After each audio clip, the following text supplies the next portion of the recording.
ഇന്ന് മാർച്ച് 21 ലോക വനദിനം. വനനശീകരണത്തിൽ നിന്ന് വനങ്ങളെ സംരക്ഷിക്കുക എന്നതാണ് ലോക വനദിനത്തിന്റെ ലക്ഷ്യം. ഭൂമിയിലെ ജൈവ വൈവിധ്യത്തിന്റെ ഉറവിടമാണ് കാടുകൾ.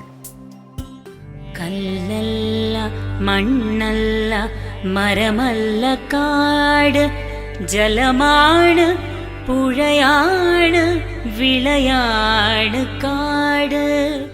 ഇക്കോ ടൂറിസവും പ്ലാസ്റ്റിക് മാലിന്യങ്ങളുമെല്ലാം ജൈവ വ്യവസ്ഥയെ അപകടകരമായി ബാധിക്കുന്നുണ്ട്.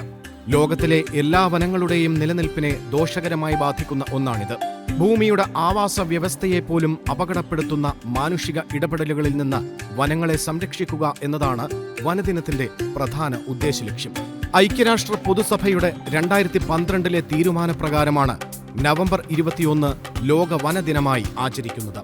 വനങ്ങളും വനങ്ങൾക്ക് പുറത്തുള്ള മരങ്ങളും മനുഷ്യ ജീവിതത്തിന്റെ നിലനിൽപ്പിന് തന്നെ അത്യന്താപേക്ഷിതമാണ്. ഒരു വർഷം ശരാശരി 1 കോടി ഹെക്ടർ വനമേഖലയാണ് നഷ്ടപ്പെട്ടുകൊണ്ടിരിക്കുന്നത്. ആഗോള ഭക്ഷ്യസുരക്ഷയുടെയും പോഷകാഹാരത്തിന്റെയും നെടും തൂണുകളായ വനങ്ങൾ ദശലക്ഷക്കണക്കിന് കുടുംബാംഗങ്ങളുടെ ഉപജീവന മാർഗം കൂടിയാണ്.